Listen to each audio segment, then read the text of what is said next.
Chapter 11, this is all about growth and change over time. So we're going to stress that with development, we typically think of it in that idea of improvement or growth only. So changing to be more complicated or to do more things. However, we're going to find that development has a bunch of different patterns. So yeah, we do see a lot of advances, especially early on in life, but we'll also start seeing things like gradual declines as we get into later life. And we can tie that into our discussion about intelligence as well. But we're also going to see some weird patterns in the middle, where we're going to see these weird U-shaped distributions. And what that means is when we graph your sort of performance on a task across time, we'll find that individuals tend to do really well, and then they tend to do really poorly, and then they do really well again. And we'll see this for a couple of things in infancy, one of which is our ability to localize auditory cues. And this is really strange, where we'll hear a sound and know to turn towards it very shortly after birth, but around 4 months of age, we lose that ability. We stop localizing, and then it comes back a few weeks later. So we have this strange period in the middle where maybe because our brains are developing and changing and making new connections, we sort of temporarily lost that ability. We'll see the same exact pattern in some of our reflexes as well. One of our stepping up reflexes, again, disappears when you're a few months old and comes back when you are ready to start walking. So we'll see a couple of those odd examples of sort of gaining and then losing and regaining abilities as well. But all of that to tell us that development isn't necessarily just going to be gaining. It isn't always just growth. It's change in a couple of different ways. So we can have things that are progressive, so the growth side of things, learning to do things, being able to do things in more complicated ways, but we then also have those regressive changes, so declines with age. So we'll see not just cognitive declines, but also some of our motor declines as well. And that'll come much later on in the chapter. For our plan for this chapter, we start early on with a little bit of background information, getting ourselves situated with a couple of terms, and also some of the basic research approaches that we often see with developmental studies. And then we'll get into sort of prenatal, natal, and then adolescent, and then old age, different categories, and each category gets its own little section. So we'll have quite a bunch of topics that we'll be touching on, and as per usual, it's a lot of information, but we can't go into as much detail as we might want. So yeah, we'll possibly get to some of those later on. But our starting point, as I said, some of our research designs that are really important for developmental, we have 3 here that we can talk about. And so you'll find that some of the aspects of actually conducting the research within these designs is very similar to what we've talked about in Chapter 2. It's actually one of the reasons why I really like redoing Chapter 2. But this is saying that we're specifically using this to look at groups as they change across time periods. And there's a couple of ways we can approach that, and then the methods themselves might be experimental or observational, correlational, depending on our setup. But for the big picture stuff, we're going to look at cross-sectional, longitudinal, and sequential research designs. And so each of these is going to get their own slide. And as per usual, I have a couple of different ways to present the information. One term I want to get into here is the idea of a cohort. And this is a group of individuals who all share some kind of trait. For our interest here, these individuals would all be the same age. Usually you're probably also getting them from the same place because you want to try and control as much as you can, but it'll depend on which research topic you have. But for the most part, when we talk cohorts, we're talking about groups of individuals that we might be able to follow across time. So for our cross-sectional research, this is when we're going to measure a whole bunch of people of different ages all at the same time. So this is sort of our, let's get the data as fast as possible. So what we would do is we pick a year and we're going to sample, say, 10-year-olds, 20-year-olds, and 30-year-olds. And that way we get a cross-section of people of those different ages. So we could say that each of those groups would be one of our cohorts. So our 10-year-old cohort and our 20-year-old cohort. And then we can compare between them. And the hope would be that whatever it is that we've measured for our 10-year-olds and 30-year-olds, or 20 and 30-year-olds, when we compare across those groups, the differences we see are hopefully due to their differences in age. We, of course, would have some concerns, hence the whole issues section. And the biggest of these is the fact that these individuals all grew up during different time periods. So if we think about it, 10-year-olds would have been born in 2013, and 20-year-olds in 2003, and so on and so forth. So if you think about how society and the world have changed over those time periods, there might very well be something that occurred during their formative years that's really dramatically influenced their behavior, whatever it is that we're interested in. So when we conduct studies like this, we have to keep in mind that they might have had very different experiences. We might have seen pretty dramatic shifts in culture and society, even environmental changes, depending on how long of a time scale it is that you're looking at. But even, I use the example of myself and my sister. We're only 6 years apart, but she doesn't remember ever using dial-up. She doesn't remember not having a computer in the house, whereas I was old enough to know those things.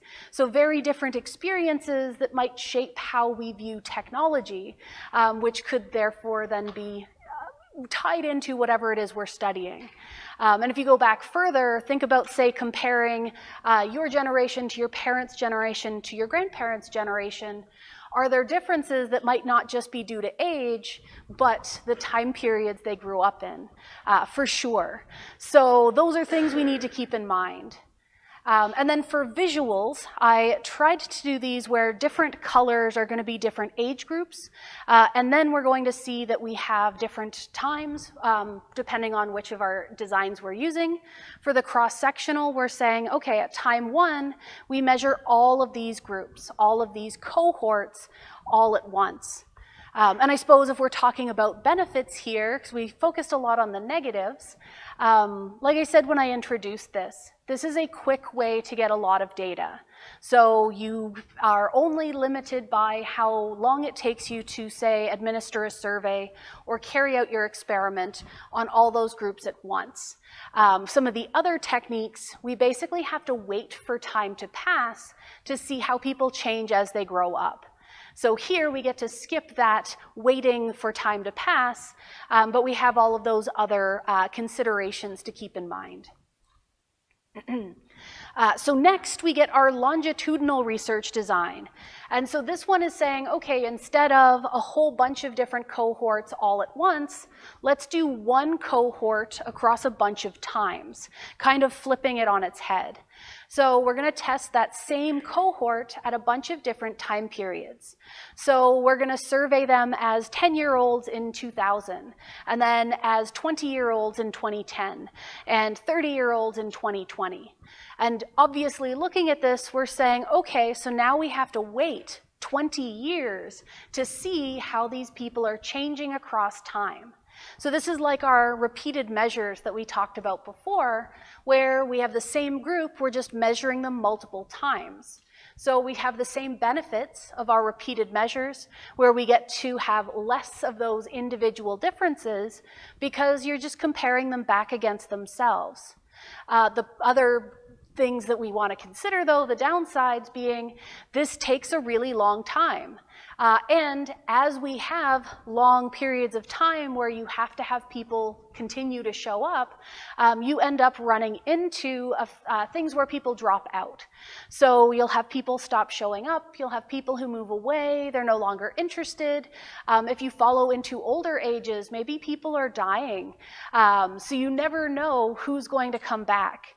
And then, of course, from the statistical point of view, you have to make a decision about what do you do with incomplete data? What do you do when you only have, say, 3 sets of measurements and you should have 4? How can you fill in that gap? And in case you're curious, you don't need it for the class itself, but there's a couple of ways. The most conservative one is to just throw out incomplete data. So we'd say we have to drop this. We do then have that potential of, is there a pattern in people who are more likely to drop out of one of these studies? Because then you can bias your sample by losing certain people. But you also could do something like, we can use other individuals to make an educated guess about what their scores would continue to be. So maybe we use the complete data to make some equations and then make our best guess based on what we've seen in the past from the one with incomplete data. There's a couple of different approaches. Sometimes it's as simple as you just take the average for the group at that time period and sub it in. But different areas will have different standards, and they have to explain why they're using whatever their standard is, because you want to be transparent. But yeah, so time-consuming, people drop out, and then we run into our last thing, which is saying, okay, well, before we were concerned that all of our different cohorts measured at the same time had different life experiences.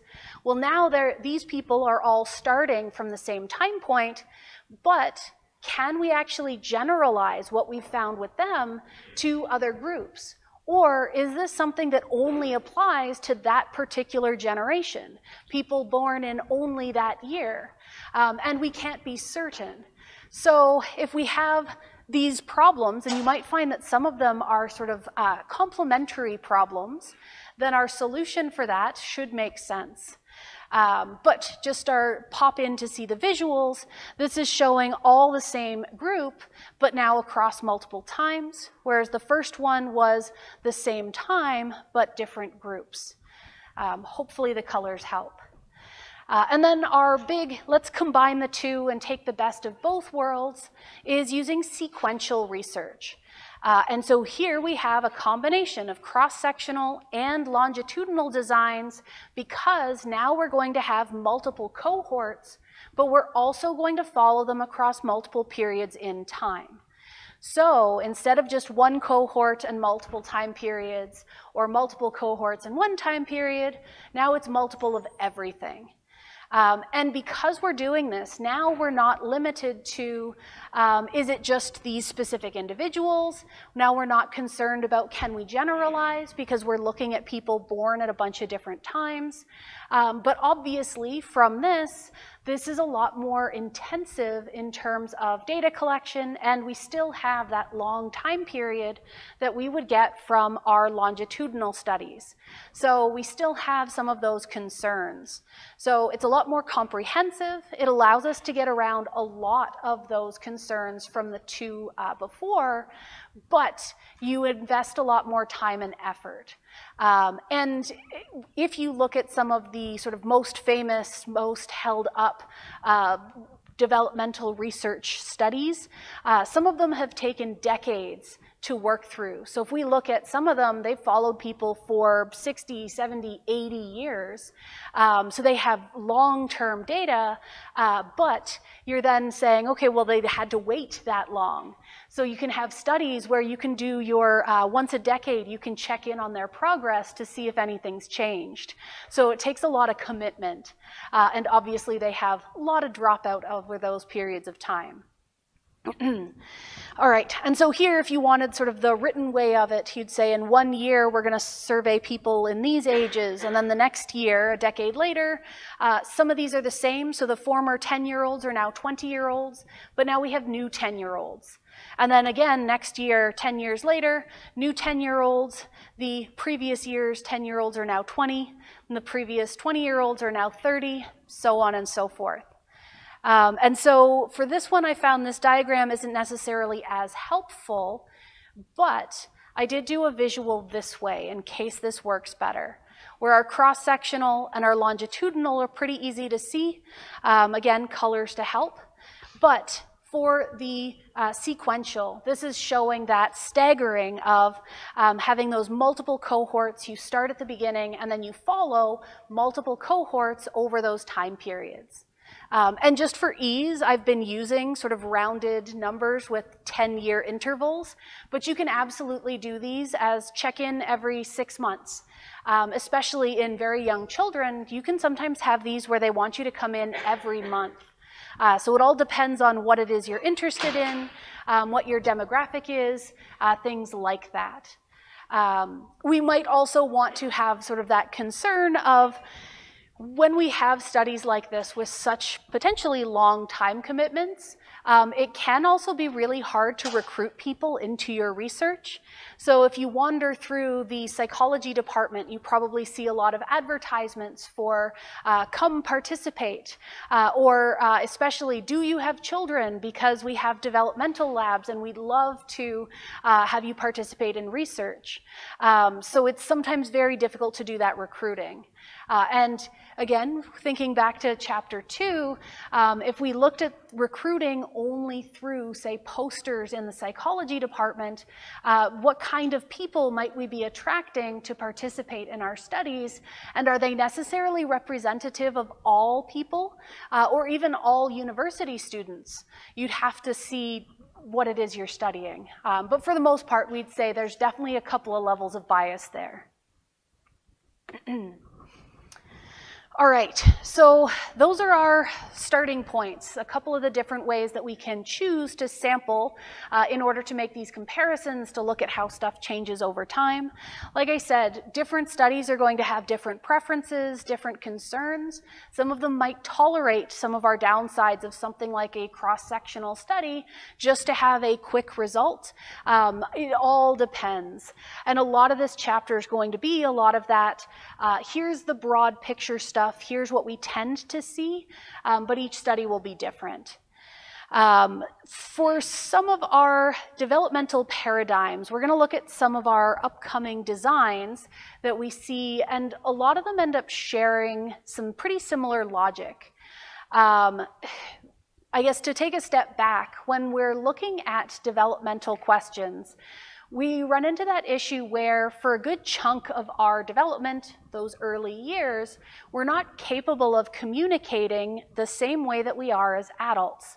So if you have a bunch of adults and you want to see how they change from 20 to 30, you just do a bunch of surveys or ask them a bunch of questions via interviews, or have them come in and tell you what they're experiencing. But if you have a bunch of 6-month-olds, how are you going to determine what they are and are not capable of? So this is where we have these special paradigms, these special designs to try and get at these abstract concepts.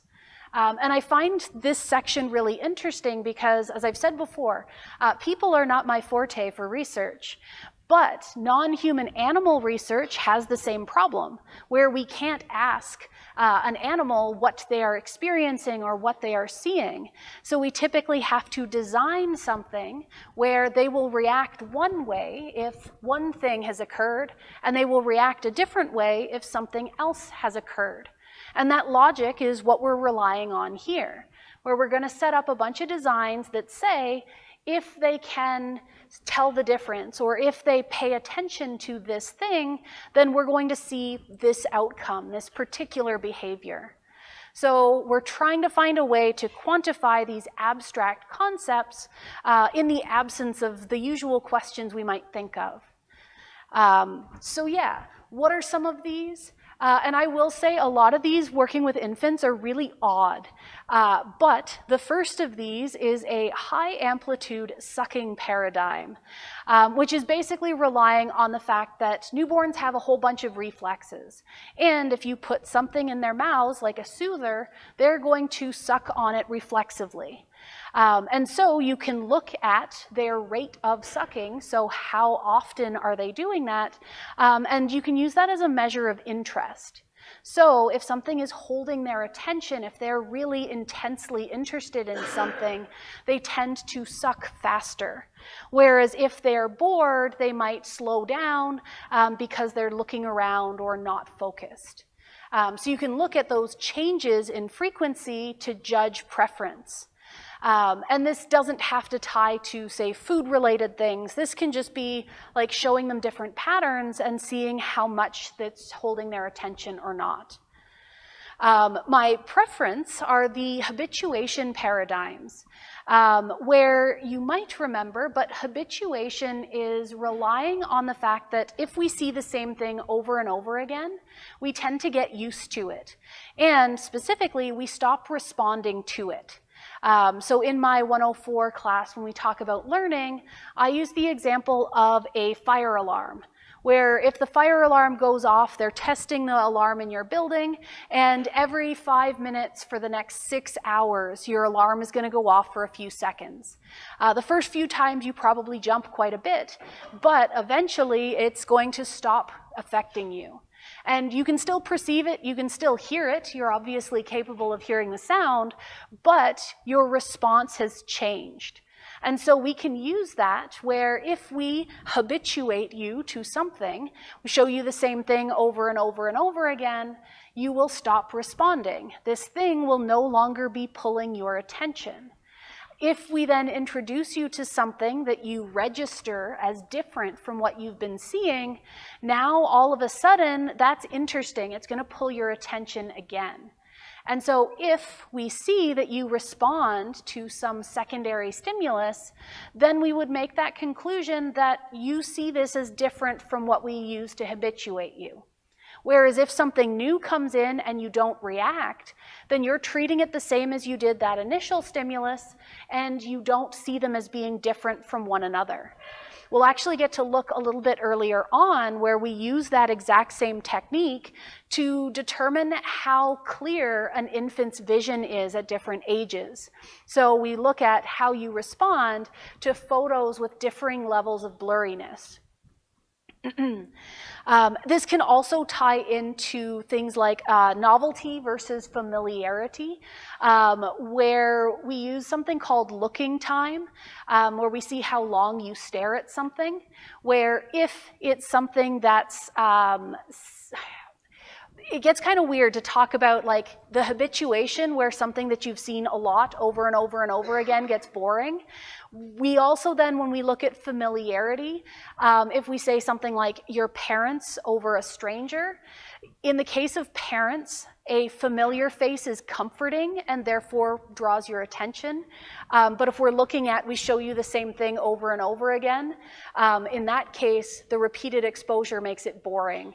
It always frustrated me that, like, why is something that you've seen before exciting in one case and not exciting in the other? But it has something to do with that comfort aspect. And for familiar faces, it's not like you're shown the same face over and over and over again in that study. It's more of a, this is something you've seen over long periods of time, just in case you're going to start asking questions about that, because I know it's thrown other people off as well. But yeah, we have certain things where if it is familiar to us, we find it comforting.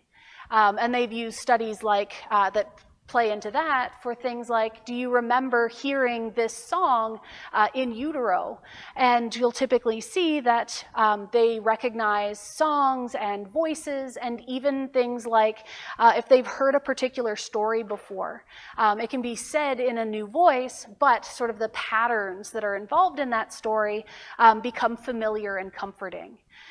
So yeah, it's all about which is it that we care about, that familiarity or habituation to stop responding. But both are or can be measured using things like looking time.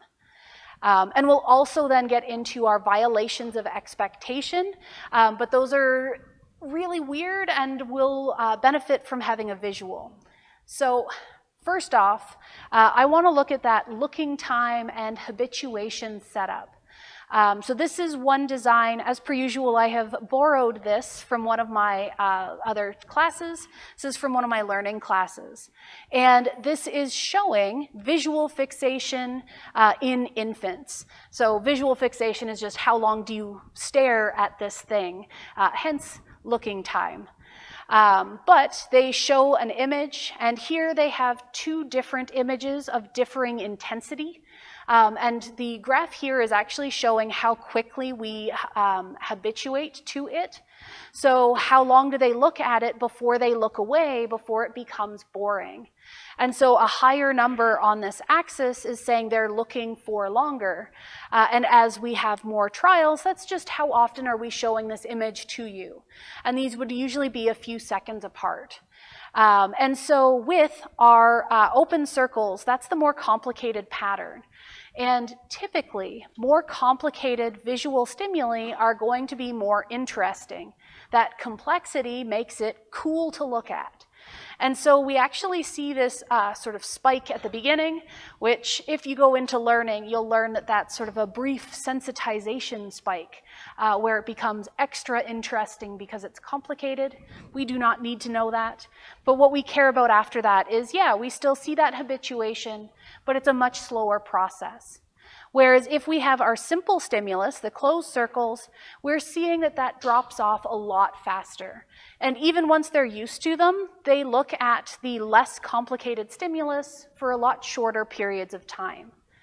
If we had only shown them, say, the simple stimulus, and then we switched it out and showed them the complicated one, if they have a different reaction, which my expectation would be showing them the complicated one when they've never seen it before, we'd see something like this all the way up here.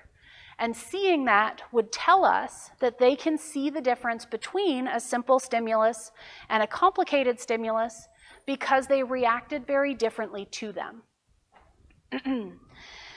You can also do this with all sorts of other types of complicated and less complicated stimuli. We'll even look at a diagram later on that shows their preference for faces. And the fact that we see preference for even abstract faces comes about very, very young, where young children would choose to stare at a simple cartoon face over something that's maybe brightly colored or even patterned. Faces pull our attention from very early on. All right, so the next bit here, this is getting into those violations of expectation. And there's a bunch of different ways to test these. But for this one, what we're doing here is we're still habituating them. We're showing them that this is something that happens and this is how it happens over and over and over again. And it's kind of hard to figure out what's going on just from the images here. But what they basically have is a flat piece of wood, and there's a hinge on one side. So the hinge is towards the middle here, and what they do is they lift the piece of wood, follows its trajectory, and it falls to the other side and lays flat on the table. And so if they're habituating the child to this, they're going to do it over and over and over again. And we can still look at how long are they staring at this. So are they paying lots of attention? Are they not paying lots of attention? And you can also do this instead of just like the looking component. You could also just say when they turn their heads. But we have that judgment of how long is it holding their attention. Once we're sure they've habituated, then what we do is we place a box behind where that board is going to fall. And the idea being that if the child understands that that is a solid box, that our board shouldn't be able to fall through it. The board should push back and hit the box and stop. And so the other important part here being is that once we've lifted it up above eye level, the child now can't see the box. And this should immediately get you thinking about object permanence, where there's this idea that up to a certain age, as soon as something vanishes from sight, we forget that it exists. So with a lot of babies, if you put a blanket over their toy, all of a sudden they lose interest because they forget that the toy exists. And so if they don't have object permanence, then they would anticipate that as soon as they forget the box exists, it's going to do the same thing it's been doing so far. It's going to fall flat. Whereas if they understand object permanence, even though that's been blocked from view, they would anticipate that the board is going to fall back onto the box and stop early. And then we can have sort of one of our trials as a trick, where as soon as the board is lifted enough to hide their view, you can remove the box.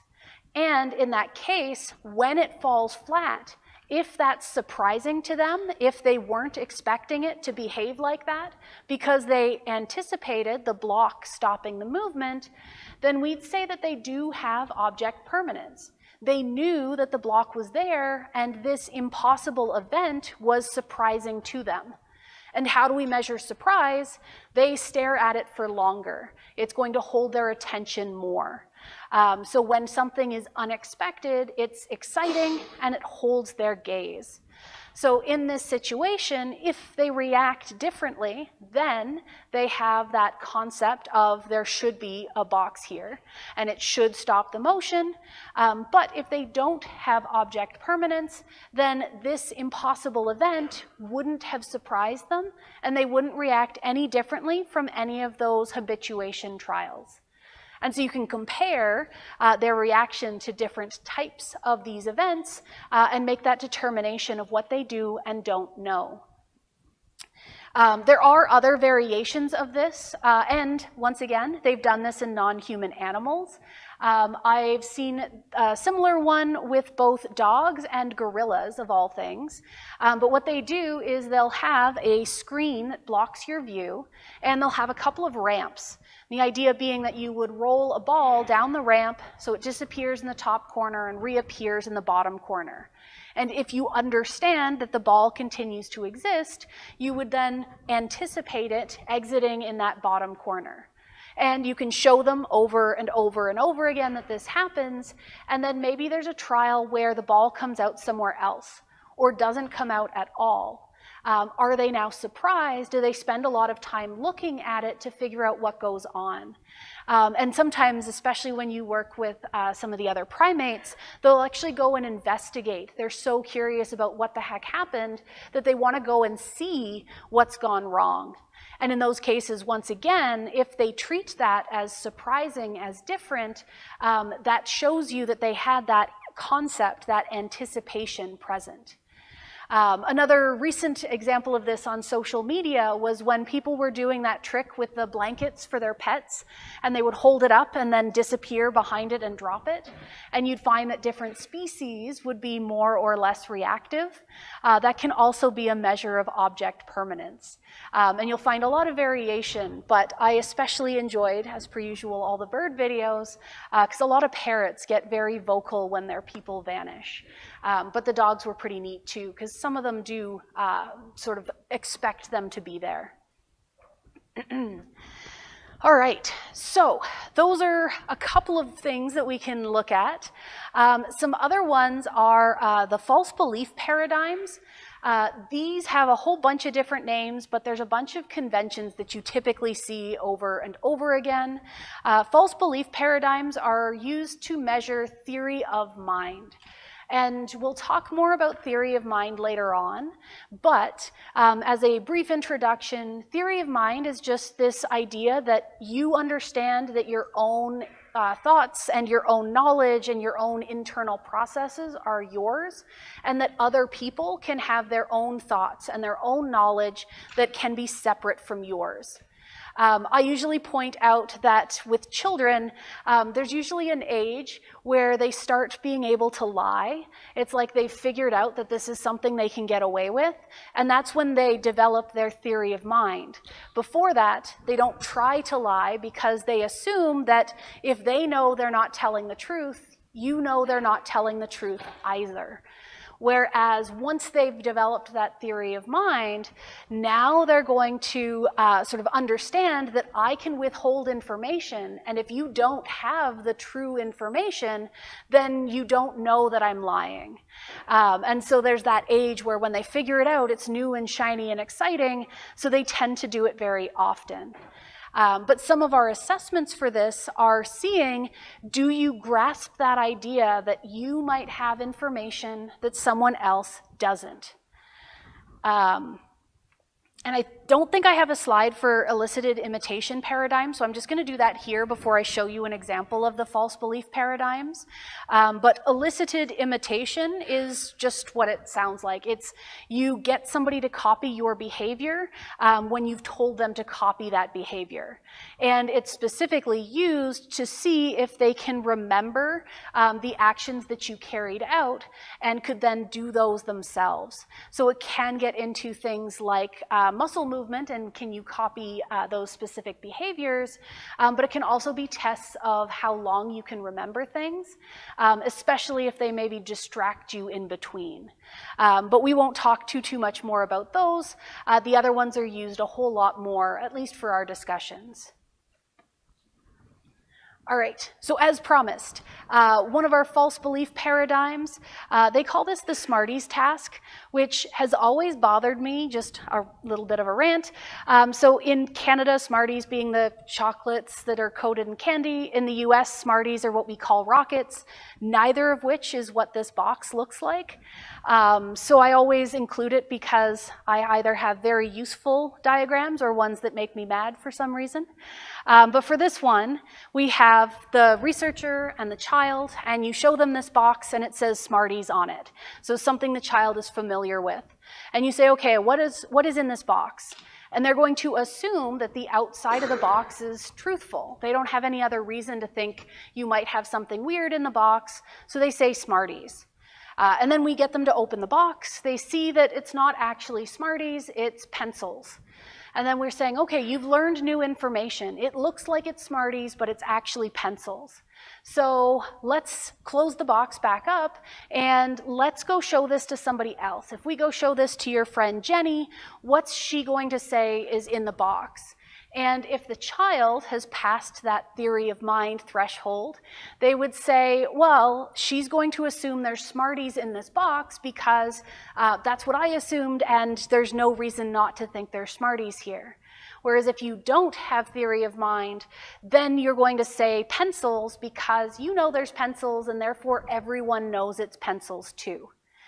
Another variation of this that you might have seen is involving like a basket and a box and two kids with a ball, where one of them, it's usually Mary and Sue, and so Mary will come in and she'll put her ball in the basket, and then she leaves, and then Sue comes in and moves the ball to the box, and then she leaves, and then you ask the kid when Mary comes back, where is she going to look? And she should look in the place she last saw the ball. But if children can't pass this task, they'll tell her to go look in the box because they know that that's where it is. One of the really cool parts about that, though, is it's presented as sort of a pass-fail, where you can either figure it out or not. But more recent research, they've started looking at things like how people move when they're answering these questions, and especially eye tracking. So for that, is it the box or is it the basket? Children will look to the correct location. So they look to where they should say it is based on that person's knowledge, but they still say the wrong location. So there's this window where they're almost having that grasp of theory of mind, but it's almost like they can't inhibit saying the wrong thing. So they need to tell you where it actually is. They can't hold that back to tell you where that person thinks it is.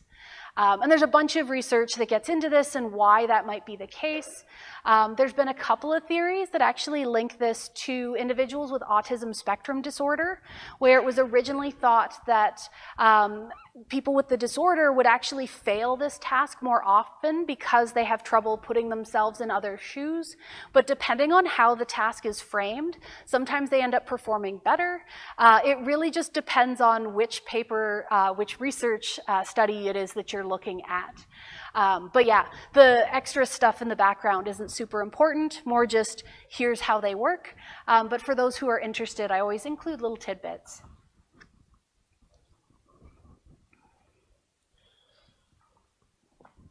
All right, And this slide here, this is just sort of our reminder that we've mentioned before, questionnaires and surveys, those are pretty common methods for psychology.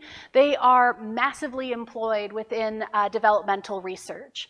So the stuff we were looking at before was a whole bunch of different behavioral measures that can give us those hints of what's going on internally. But once we've passed into older ages, where you can ask questions, they like to do that as well. So you'll sometimes see a combination of all these different methods, but especially when we're trying to collect information about what people see or what they think or how they feel, having those explicit reports can be really useful. Sometimes what we'll do, is, even with children, is instead of having the children fill out a survey or a questionnaire, you can actually design it to be filled out by the parents or the teachers or guardians or whatever, someone who interacts with the child regularly. But we've always mentioned that any kind of self-reported data, we have to take it with a grain of salt because people tend to be biased and parents tend to be very biased about their own children. So they might overestimate their abilities because they're so proud and they must be advanced. Or we run into issues of maybe they don't remember accurately how often something occurs. We have that availability bias where if something is sort of noticeable or memorable, we might assume that it happens more often than it really does. So there's a couple of things that can bias our research from that point. So yeah, our memories aren't great. Biases are definitely possible. Sometimes we'll use like remote sampling methods. So maybe you have cameras set up somewhere and you can check in to see how often certain behaviors are occurring. But for those types of studies, there's the whole issue of privacy. So there's lots of considerations in the background. Which ties in nicely to our ethical considerations. So same as our end of chapter 2 stuff, we have to get approval from those institutional or internal review boards, especially when you're working with these groups that wouldn't be able to advocate for themselves. So when working with children, they are very strict about what you can and can't do. And for those studies, the parents need to be thoroughly educated, so you get that informed consent, as we said before. One of the sort of best practices, not necessarily required, is to try and get assent from the children if you can. Basically, get them to agree to do the activity with you. And in a lot of this research, it's something like, will you come play with the blocks with me, or something like that. And it's mainly because it's really hard to work with an uncooperative kid, so asking is going to get them involved. But yeah, there's a whole bunch of ethical stuff in the background to consider. We also have to have those debriefings afterwards. As per usual, if anything was withheld, you have to have a debriefing. Mainly, there's always something withheld.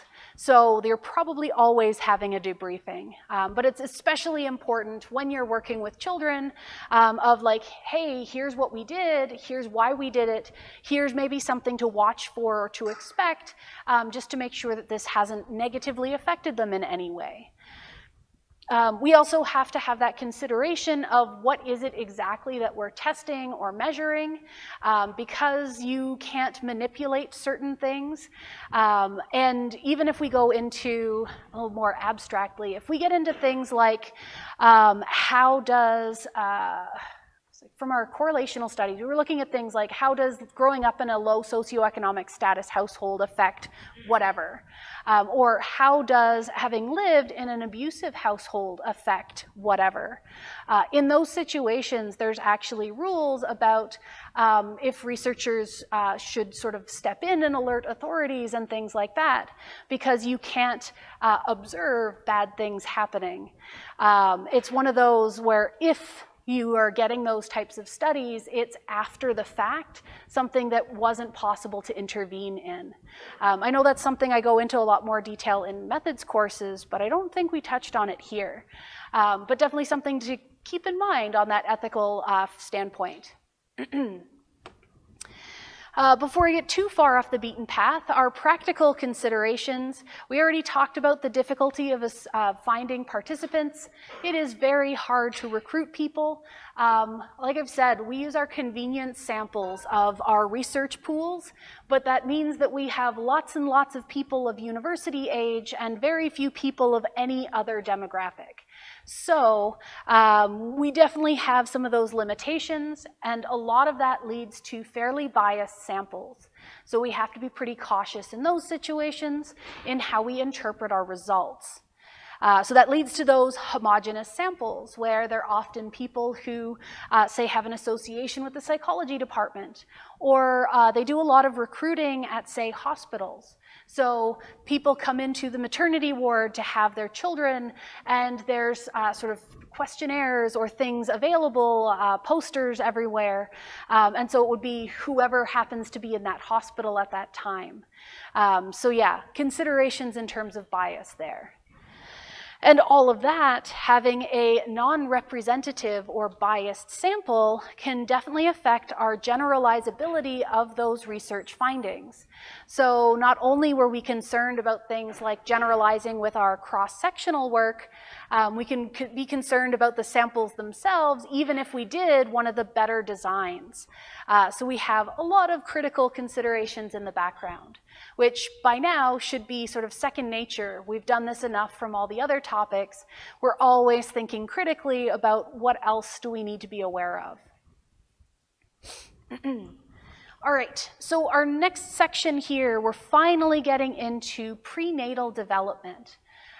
So we're going to run through some of the very basics of going from fertilization all the way up to birth. And for this section, I always stress, like, you can take entire developmental biology courses where you go into this in far more detail. However, we get 10 or so slides, so we're just hitting the highlights and the high points and then moving on very quickly.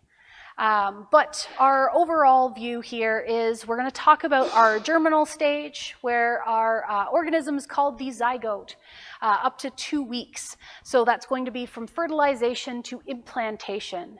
Then we get the embryonic stage, and now it's not a zygote, it's an embryo, so 2 weeks to 2 months.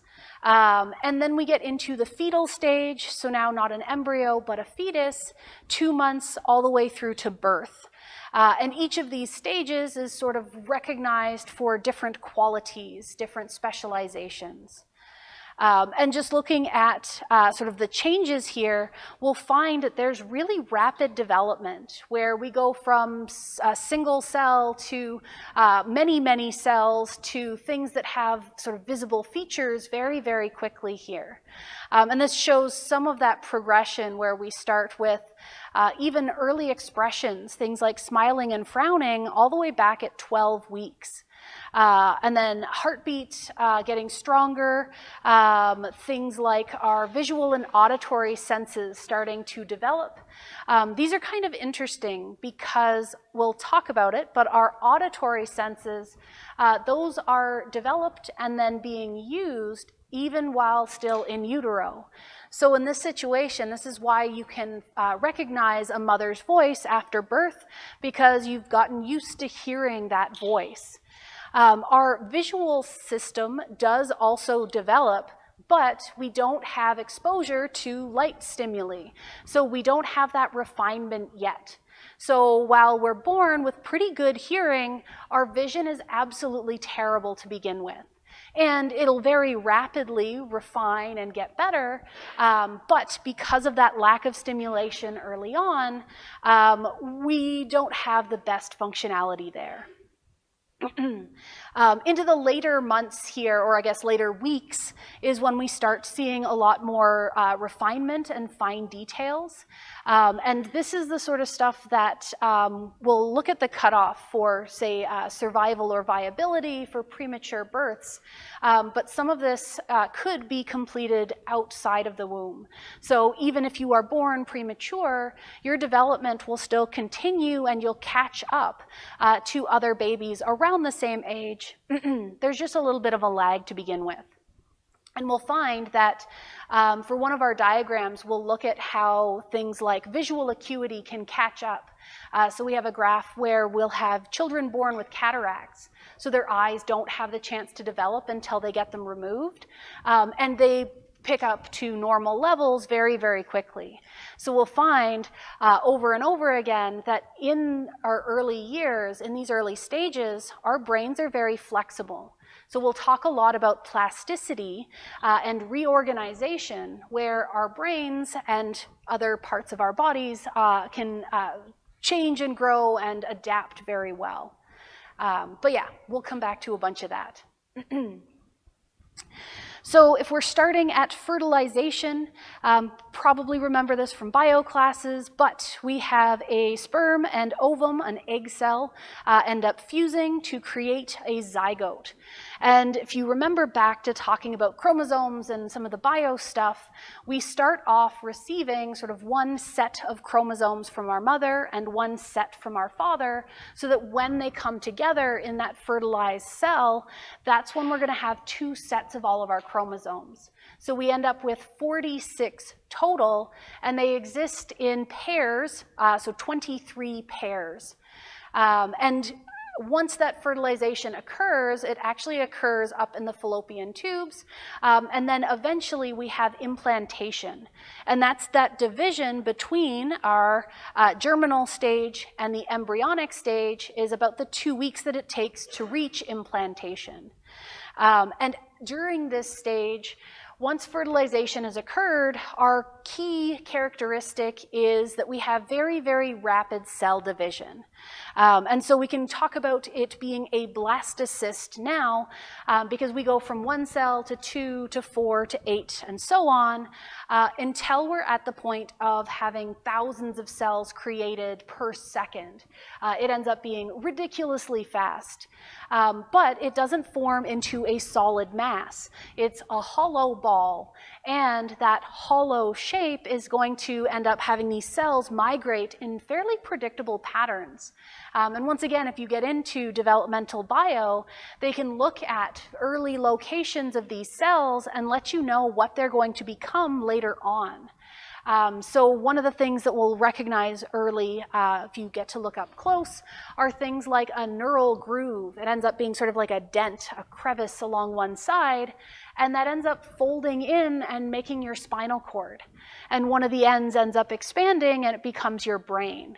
But we can see those shapes very early on, and then it just takes them quite a while to develop and refine. All right, like I said, very brief on a lot of this.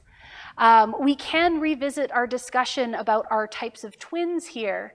So we've mentioned them before because they were really useful in talking about how closely related individuals are and what that can tell us about the genetic contributions towards some variation in a trait when we were doing our heritability discussions. But twinning actually happens during this germinal stage. So our dizygotic or fraternal twins, they occur when we have 2 eggs that are released during ovulation. Usually only one is released at a time, but sometimes both sides will release at the same time, and that means that there are now 2 eggs that could be fertilized separately. So this is why when we talk about those dizygotic twins, dizygotic because now there are 2 zygotes, but we also talk about them as sort of siblings that happen to be born at the same time, specifically because it's 2 separately fertilized eggs. So they only share 50% of their genes because that's what all of our siblings would share. We have 50% of our genes in common as long as we don't come from the exact same fertilized egg. And that's exactly what happens with our monozygotic or identical twins. And monozygotic because it starts as a single zygote, and then through some fluke during division, they're going to separate out into 2 separate balls of cells. And because they started from the same single cell, they're going to be identical. They're going to have the same genes. If you look into it, so dizygotic, the fraternal twins, there is a genetic component. So you might have heard of twins running in a family, and it could be related to hormone levels that stimulate ovulation. It can also get more common as you get older, simply because, again, fluctuations in hormones. But it's kind of neat to see some of the patterns in when these tend to occur. And different groups can have different rates at which this occurs, possibly because there's maybe some genes, there's versions of some genes that might, again, cause fluctuations. One of the things to note for our dizygotic twins is that they can be different sexes, but don't have to be. So you can still have 2 males or 2 females, but you can also have 1 male, 1 female. Whereas the monozygotic, they always are going to end up the same sex because they have identical chromosomes, and therefore they're going to have the same sex chromosomes. So for females, 2 X's, for males, an X and a Y.